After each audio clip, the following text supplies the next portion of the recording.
Chapter 3 current electricity. इस chapter में हम चार्ज के बारे में पढ़ते हैं जब चार्ज मोशन में होता है। पहले दोनों चैप्टर के चैप्टर 1 और चैप्टर 2 में चार्ज के बारे में तब भी पढ़ते हैं, लेकिन चार्ज तब होता है रेस्ट पर। यहाँ पर चार्ज जब मोशन में आ जाता है तो उसको हम कहते हैं करंट इलेक्ट्रिसिटी। करंट का मतलब होता है फ्लो करना।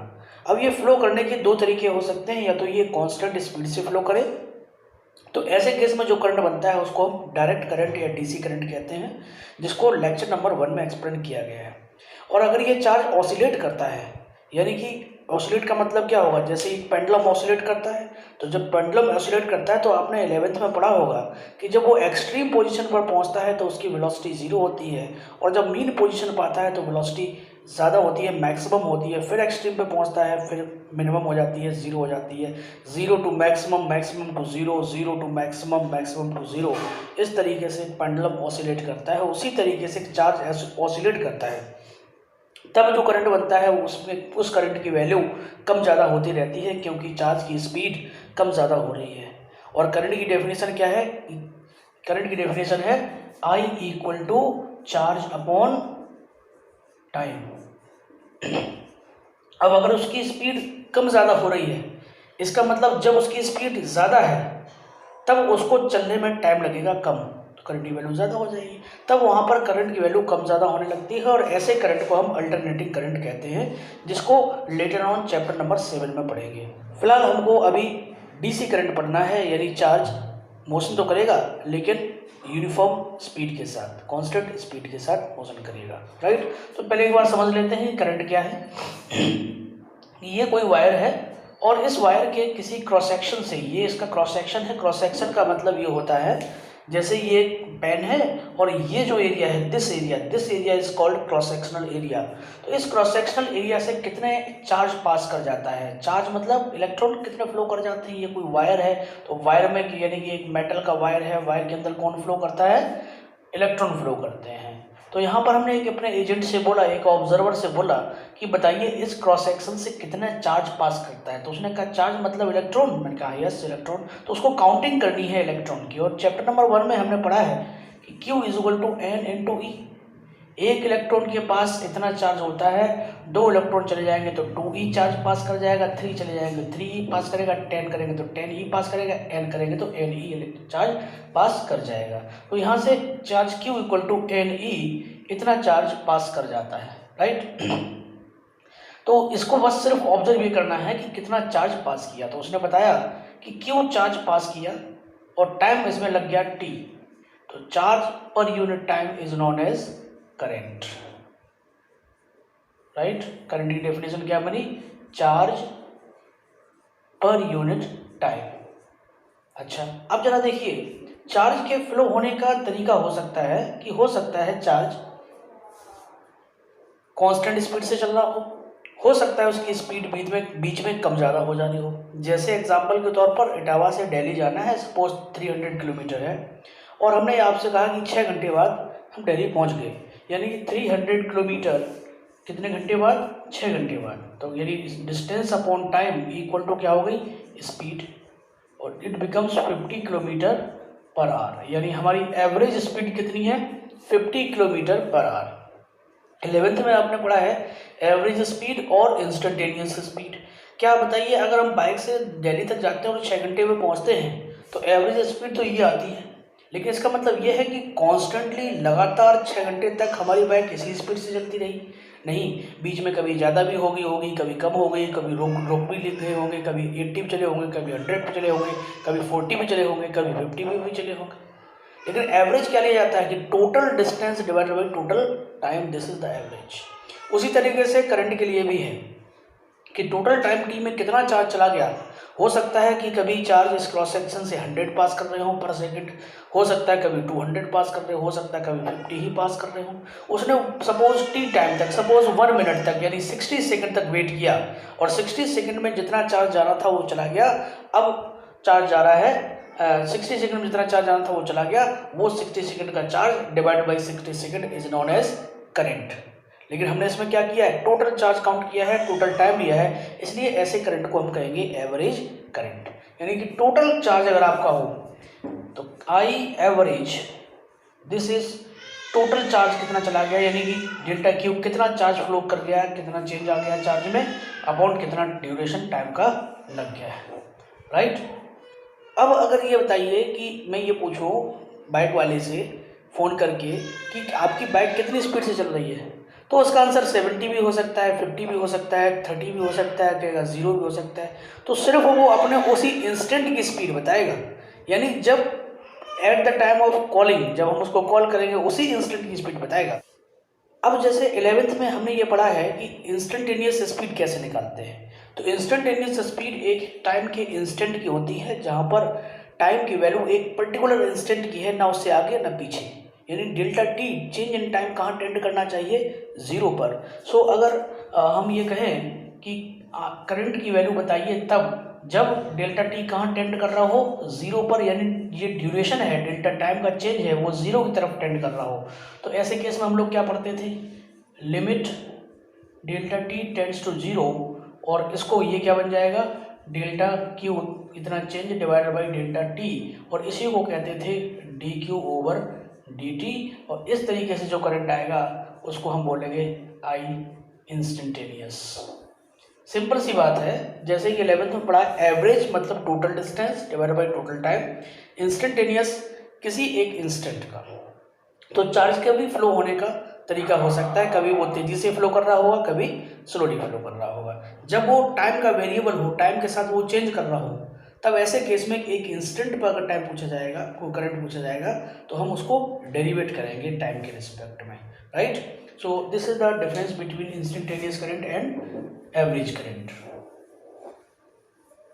अब देखिए, जो न्यूमेरिकल आपको दिया गया है जिसमें Q equal to a t square plus b t plus c, और यहाँ पर ए बी सी की वैल्यू दी है, आई थिंक ये दी है, और आपसे ये पूछा जा रहा है कि करंट बताइए at t equal to 5 second.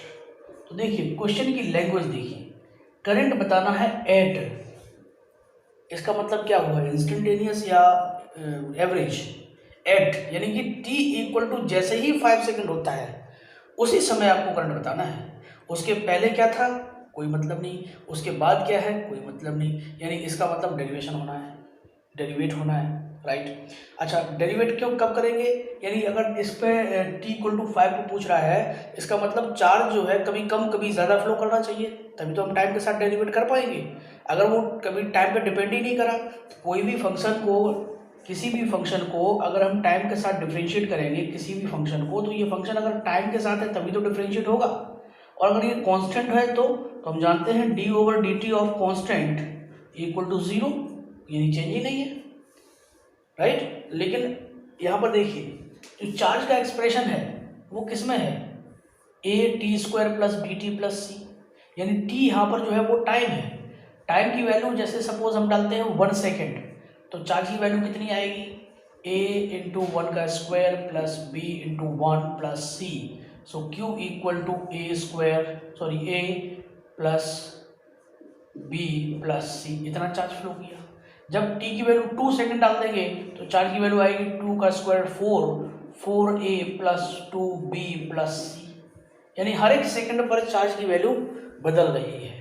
हर एक सेकंड पर अगर चार्ज के फ्लो होने की वैल्यू बदल रही है तो हर एक सेकंड पर करंट भी बदल रहा होगा, यानी यहाँ पर चार्ज एक टाइम का फंक्शन है, चार्ज का फ्लो होना कांस्टेंट नहीं है। सपोज यही एक्सप्रेशन होता केवल ये, तो हम कहते हैं चार्ज इतना फ्लो कर रहा है कॉन्स्टेंटली, तो टाइम कितना भी होता रहे चार्ज इतना ही फ्लो करेगा। ऐसे केस में जो इंस्टेंटेनियस की वैल्यू होगी वही एवरेज की वैल्यू होगी। सपोज हम प्लेन से गए इटावा टू दिल्ली और हम 2 घंटे में पहुँचते हैं, तो किसी भी इंस्टेंट में पहुँचते हैं तब भी वही स्पीड है, और एवरेज स्पीड पहुँचते हैं तब भी वही स्पीड है, राइट। तो यहाँ पर इस क्वेश्चन में एट लिखा है, एट इसका मतलब इंस्टेंटेनियस पूछा है।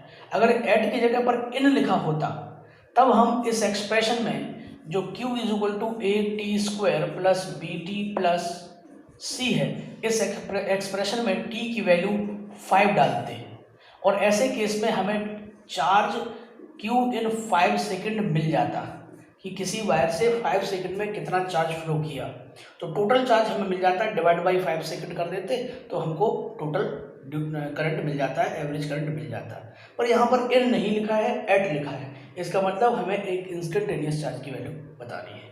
एक पार्ट में ये पूछा गया है, एक पार्ट में ये पूछा गया है कि जो ए बी सी है जिसकी कांस्टेंट वैल्यू ये है, इसका डायमेंशनल फॉर्मूले बताइए। डायमेंशनल फॉर्मूले कांस्टेंट के, पहली बात ये है कि बच्चों की कन्फ्यूजन आ जाता है कि कांस्टेंट के डायमेंशनल फॉर्मूले क्यों, तो क्यों नहीं हो सकते, बिल्कुल हो सकते हैं। जैसे कि 11th में आपने पढ़ा कि कैपिटल जी की वैल्यू 6.67 इंटू 10⁻11 होती है, तो क्या इसकी यूनिट नहीं होती, क्या इसका डायमेंशनल फॉर्मूला नहीं होता है, सब कुछ होता है, क्योंकि ये फॉर्मूला कैसे ड्राइव है, F equal to g m1 m2 upon r square से। So g f r square upon m1 m2, force का हो गया newton meter square upon kg square. So इसकी यूनिट हो सकती है, राइट। इसी तरीके से स्पीड ऑफ लाइट कितनी है, 3 इंटू 10⁸8, केवल ये कांस्टेंट है कि नहीं, वैक्यूम में स्पीड ऑफ लाइट ये कांस्टेंट है, लेकिन इसकी यूनिट भी तो है मीटर पर सेकंड, तो इसके डायमेंशनल फॉर्मूले भी बनेंगे। तो ऐसा नहीं कांस्टेंट के डायमेंशनल फॉर्मूले नहीं है, ऐसे कांस्टेंट जो एब्सोल्यूट कांस्टेंट हैं उनके डायमेंशनल फॉर्मूले नहीं होते। फॉर एग्जांपल पाई की वैल्यू होती है 22/7, नो यूनिट, इसके आगे कोई यूनिट नहीं है, तो ये पाई का डायमेंशनल फॉर्मूला नहीं होगा, राइट। लेकिन जो कुछ यूनिट ऐसे होते हैं, कुछ ऐसे कांस्टेंट होते हैं जिनकी यूनिट्स होती है, तो जरूर ऐसा ही कुछ रहा होगा, इसलिए ऐसा पूछा जा रहा है। चलो देख लेते हैं कैसे।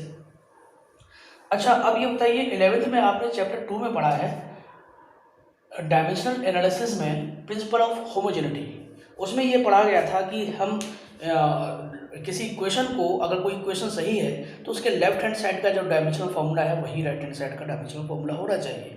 अगर ये इक्वेशन सही है, क्वेश्चन में दी है, तो इधर क्या है, ये चार्ज, तो ये सब भी क्या होना चाहिए, चार्ज। आप चार्ज को करंट के इक्वल नहीं कर सकते, आप चार्ज को वेलोसिटी के इक्वल नहीं कर सकते। चार्ज की equation, charge left hand side में रखेंगे तो राइट हैंड साइड में भी चार्ज को रखना पड़ेगा।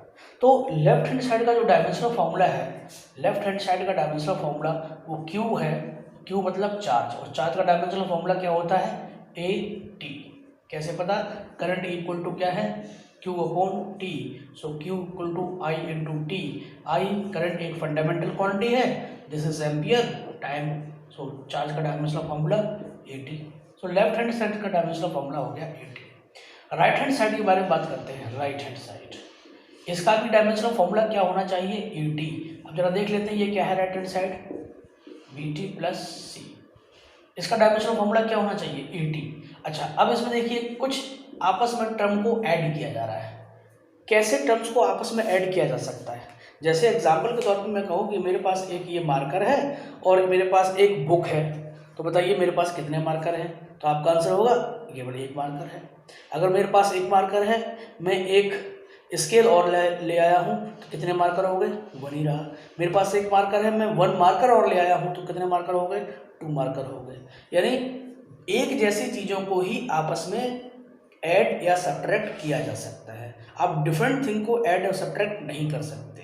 तो यहाँ पर इसमें ये टर्म और ये टर्म आपस में ऐड किए गए हैं, इसका मतलब कि ये टर्म जरूर चार्ज ही होंगे। टोटल क्वांटिटी क्या होनी चाहिए, चार्ज, और ये आपस में ये जो टर्म ऐड किए गए ये भी क्या होने चाहिए, चार्ज। यानी जो AT² है, इसका जो डायमेंशनल फॉर्मूला वो चार्ज के डायमेंशनल फॉर्मूले के जैसा होना चाहिए, यानी इसको AT होना चाहिए। A का डायमेंशनल फॉर्मूला हमको पता करना है, और T इज टाइम का डायमेंशनल फॉर्मूला T स्क्वायर है तो square, so AT। A equal to इधर ये जाएगा AT इनवर्स, ये हो गया आपका A का डायमेंशनल फॉर्मूला। BT भी क्या है, एक क्वांटिटी है, इसको भी क्या हो जाना चाहिए, चार्ज के डायमेंशनल फॉर्मूले के बराबर, यानी AT के बराबर। B का डायमेंशनल फॉर्मूला पता करना है, टाइम का dimensional formula T, it is AT, so B equal to, ये T से T cancel, A dimensional formula आ गया। यहाँ पर जो A है, A का डायमेंशनल फॉर्मूला क्या आया है, AT इनवर्स। A का मतलब एम्पियर, T इनवर्स का मतलब सेकंड इनवर्स। तो जो A की वैल्यू 5 दी है वो 5 नहीं है, वो टोटल वैल्यू ये है 5 एम्पियर पर सेकेंड। ये वैल्यू उसकी होनी चाहिए यूनिट के साथ, लेकिन हमें यूनिट नहीं दी थी, हमें केवल न्यूमेरिकल वैल्यू दी है। इसी तरीके से अगर सी के बारे में बात करेंगे तो सी अकेला है, इसको क्या होना चाहिए, चार्ज होना चाहिए। So C should be Q into Q का डायमेंशन फॉर्मूला 80। सो सी की वैल्यू जो 1 दी है ये 1 नहीं होनी चाहिए, ये होनी चाहिए 1 एम्पियर सेकेंड, और बी की वैल्यू क्या होनी चाहिए 3 एम्पियर। बोलो क्लियर है बात। इस तरीके से डायमेंशनल फॉर्मूले एनालिसिस 11th की बात थी, इस तरीके से कैलकुलेट कर सकते हैं। अब सेकेंड पार्ट में देखिए, हमसे पूछा है करंट बताइए at time t equal to 5 second. तो t इक्वल टू 5 सेकेंड, अगर हम इसमें 5 सेकेंड डाल देंगे तो ये चार्ज निकल आएगा 5 सेकेंड का, 5 सेकेंड में, पर ये 5 सेकेंड में नहीं, 5 सेकेंड पर पूछा गया है, एट पूछा गया है। इसका मतलब हमको क्या करना पड़ेगा, 5वें सेकेंड में कितना चार्ज फ्लो हो रहा है वो पता करिए, राइट। तो इसका मतलब क्या करना पड़ेगा, इसको पहले डिफरेंशिएट करना पड़ेगा। सो इंस्टेंटेनियस करंट आई, इंस्टेंटेनियस की वैल्यू होती है dq ओवर dt। सो d ओवर dt, और इसको डिफरेंशिएट करते हैं प्लस bt प्लस c, इसको डिफरेंशिएट करेंगे, a जैसे कि कांस्टेंट है ये 2 आगे आएगा, प्लस b और ये 0, ये 2at प्लस b। सो 2 की वैल्यू 2 तो 2 है, a की वैल्यू कितनी है 5, t इक्वल टू t है प्लस b, ये हो गया 10t plus b। This is the expression for I instantaneous, ये एक्सप्रेशन हो गया करंट इंस्टेंटेनियस। अब इसमें t की वैल्यू जो डालेंगे वो उसी पर्टिकुलर सेकंड का चार्ज निकलेगा। अब इसमें t की वैल्यू डालिए at t equal to 5 second, तो 5 सेकेंड में कितना करंट आ जाएगा, I instantaneous equal to 10 into 5 plus 3 यानी कि 53 ampere, right. This is the instantaneous current, right. अब जरा देख लेते हैं कि करंट स्केलर है कि वेक्टर।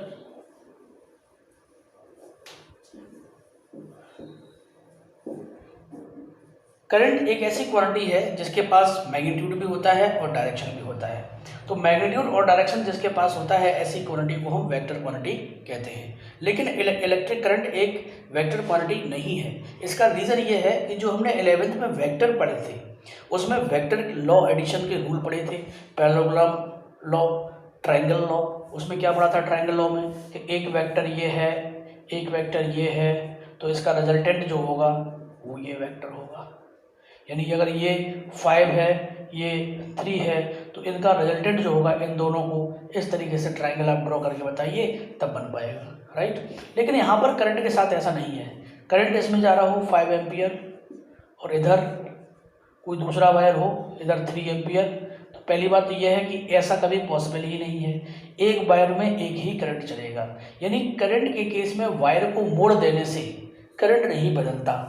जैसे हमारे घरों में कोई वायर आया, एक प्लग निकाला और उसको कितने भी आप टर्न लगा दीजिए तो क्या उससे करंट की वैल्यू बदल जाती है, राइट, नहीं बदलती है।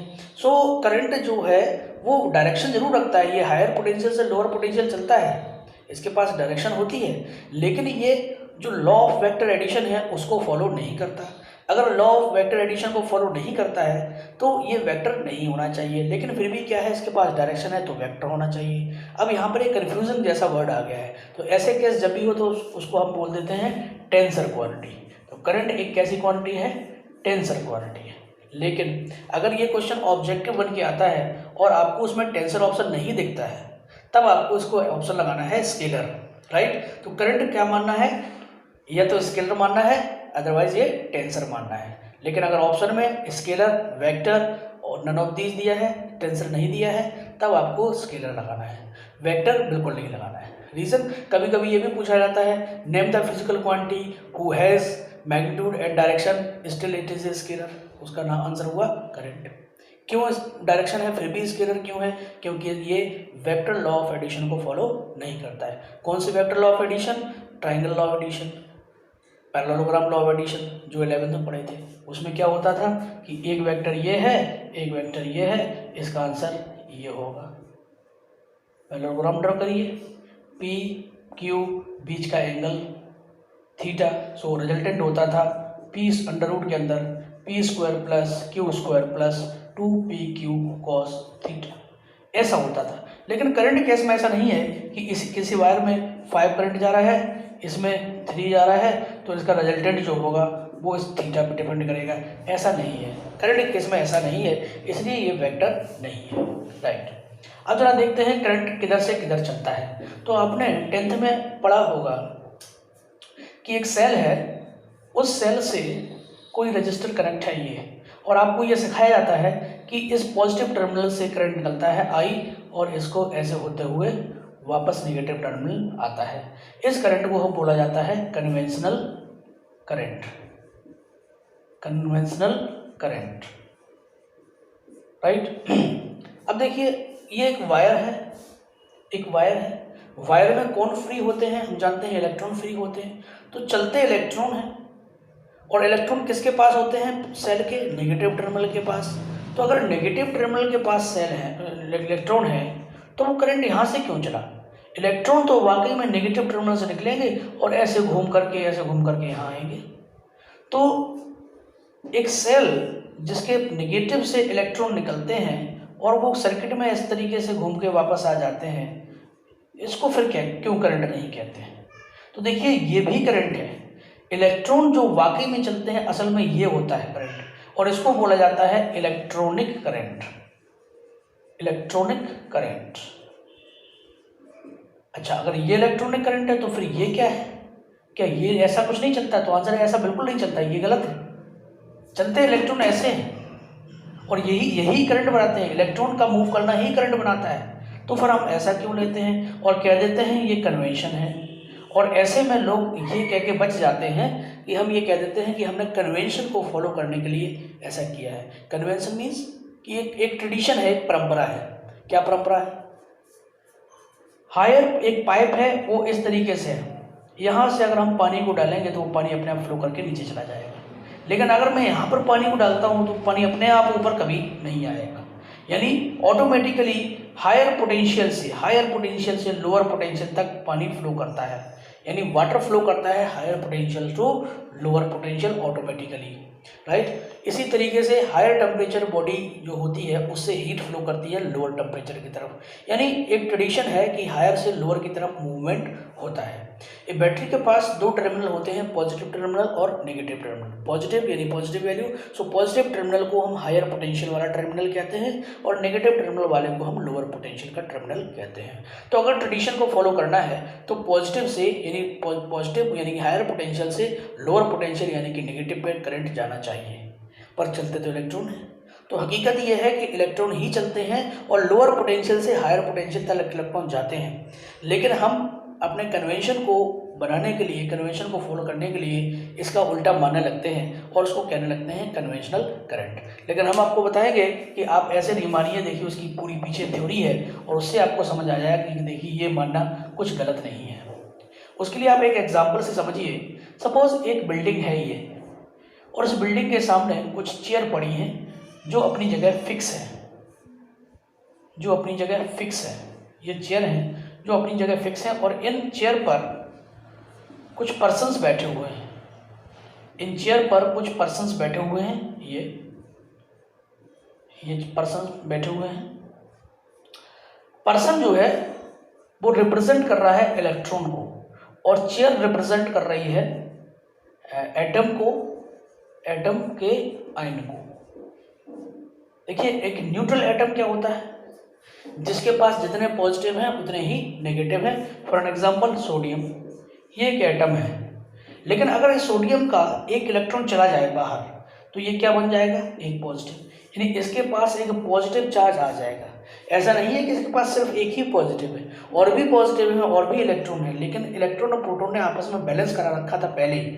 अब एक इलेक्ट्रॉन चला गया तो इसका मतलब एक प्रोटॉन एक्स्ट्रा आ गया, वही हमको ये आयन के फॉर्म में दिख रहा है, ठीक है। यानी यहाँ पर हमको नेट में क्या दिख रहा है, एक पॉजिटिव चार्ज, यानी हम कह सकते हैं कि 1 पॉजिटिव चार्ज है ये, राइट। मेटल्स के अंदर कौन मूव कर सकता है, इलेक्ट्रॉन। आयन मूव नहीं कर सकते, एटम मूव नहीं कर सकते, वो अपने लैटिस पर फिक्स रहते हैं। आउटर ऑर्बिट से कोई एक इलेक्ट्रॉन चला जाएगा सोडियम से तो सोडियम वहीं रहेगा, लेकिन सोडियम प्लस बन जाएगा। इसी तरीके से हम देखिए इन सभी को इसी बिल्डिंग में जाना है, तो ये पर्सन उठ करके इस बिल्डिंग में चला गया, पर्सन उठ के जा सकता है, चेयर फिक्स है, तो पर्सन उठ के चला गया यानी कि इलेक्ट्रॉन चला गया। जैसे ही इलेक्ट्रॉन चला गया तो पहले जब पर्सन था, पर्सन नेगेटिव चार्ज है, पर्सन इलेक्ट्रॉन रिप्रेजेंट कर रहा है, पर्सन नेगेटिव था और नेगेटिव इलेक्ट्रॉन और ये सब मिलकर पूरा एक न्यूट्रल एटम था, न्यूट्रल एटम था यानी यहाँ पर कोई चार्ज नहीं था।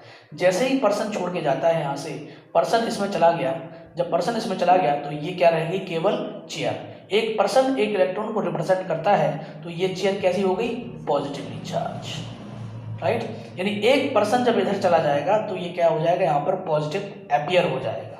अब क्या होता है कि इस चेयर को खाली देखकर ये पर्सन इस पे आके बैठ जाता है, तो जैसे ही ये पर्सन इस पे बैठता है तो अगले ही पल क्या होता है कि पहले ये तो न्यूट्रल था, अब ये क्या हो जाता है, पॉजिटिव चार्ज हो जाता है।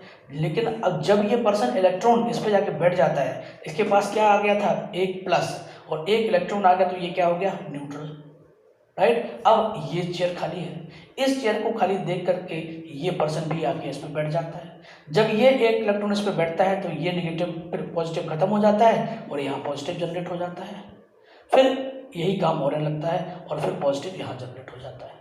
तो आप देखिए नेट सेल में क्या हो रहा है, कौन चल रहा है, इलेक्ट्रॉन चल रहे हैं। जब एक इलेक्ट्रॉन इधर गया तो यहाँ पॉजिटिव आया, फिर अगला गया तब फिर यहाँ पॉजिटिव आया, फिर अगला गया तब यहाँ पॉजिटिव आया, फिर अगला गया तब यहाँ पॉजिटिव आया। क्या पॉजिटिव चल रहे हैं? आंसर है नहीं, पॉजिटिव नहीं चल रहे हैं, खाली सीटें नहीं चल रही, खाली सीटें वही हैं। लेकिन हमको ऐसा लग रहा है कि खाली सीट की शिफ्टिंग इस साइड हो रही है, यानी हम ये कह सकते हैं पर्सन का राइट टू लेफ्ट मूव करना इज इक्विवेलेंट वैकेंट चेयर का लेफ्ट टू राइट मूव के करने जैसा लगना। वैकेंट चेयर मूव नहीं कर रही है, लेकिन हमको ऐसा लग रहा है कि पहले वैकेंट चेयर यहाँ थी, फिर यहाँ आ गई, फिर यहाँ आ गई, फिर यहाँ आ गई, वैकेंसी शिफ्ट हो रही है। उसी तरीके से इलेक्ट्रॉन एटम के बारे में, करंट के बारे में, जब इलेक्ट्रॉन चला जाता है तो अपने पीछे एक पॉजिटिव छोड़ जाता है, फिर दूसरा इलेक्ट्रॉन उसको फिलअप कर देता है तो पॉजिटिव यहाँ शिफ्ट हो जाता है, फिर तीसरा इलेक्ट्रॉन यहाँ से आ जाता है, फिर पॉजिटिव यहाँ शिफ्ट हो जाता है और पॉजिटिव चार्ज शिफ्ट होता चला जाता है। जबकि ये है कि पॉजिटिव वाकई में चल के नहीं जाता है, सिर्फ पॉजिटिव एक बार सामने अपीयर होता है फिर गायब हो जाता है, फिर उसके बाद बगल वाला अपीयर होता है फिर वो भी गायब हो जाता है, फिर उसके बगल वाला अपीयर होता है फिर वो भी गायब हो जाता है। तो हम ये कह सकते हैं कि इलेक्ट्रॉन अगर लेफ्ट टू राइट आ रहे हैं या राइट टू लेफ्ट आ रहे हैं, उसके अपोजिट मोशन, अपोजिट डायरेक्शन में पॉजिटिव चार्ज के चलने जैसा लगता है। इसलिए हम ये कहने लगते हैं कि पॉजिटिव टर्मिनल से पॉजिटिव चार्ज चल रहे हैं। क्यों से पॉजिटिव टर्मिनल के पास ही तो पॉजिटिव चार्ज थे, यही तो इशू था कि चलते कौन है, इलेक्ट्रॉन, इसके पास क्या है, पॉजिटिव चार्ज। तो हम ये कहने लगते हैं कि यहाँ से पॉजिटिव चार्ज निकले यहाँ गए, ये सिर्फ कन्वेंशन है, मन का वहम है। हकीकत में क्या है, यहाँ से इलेक्ट्रॉन चले पर वो इलेक्ट्रॉन का इस साइड से इस साइड जाना is equivalent to positive charge का इस साइड से इस साइड जाने जैसा लगना। सो दैट्स वाई हमारा कन्वेंशन भी फॉलो हो गया और हम कहने लगे पॉजिटिव टर्मिनल से पॉजिटिव चार्ज चलते हैं। तो जब भी ये बोला जाए कि पॉजिटिव चार्ज यहाँ से निकला, यहाँ से निकला, इसका मतलब ये नहीं है पॉजिटिव चार्ज वहाँ से नहीं निकला है, यहाँ से नहीं निकला है, नेगेटिव चार्ज यहाँ से निकला है, राइट, यानी इलेक्ट्रॉन वहाँ से निकला है। So this is the direction of current.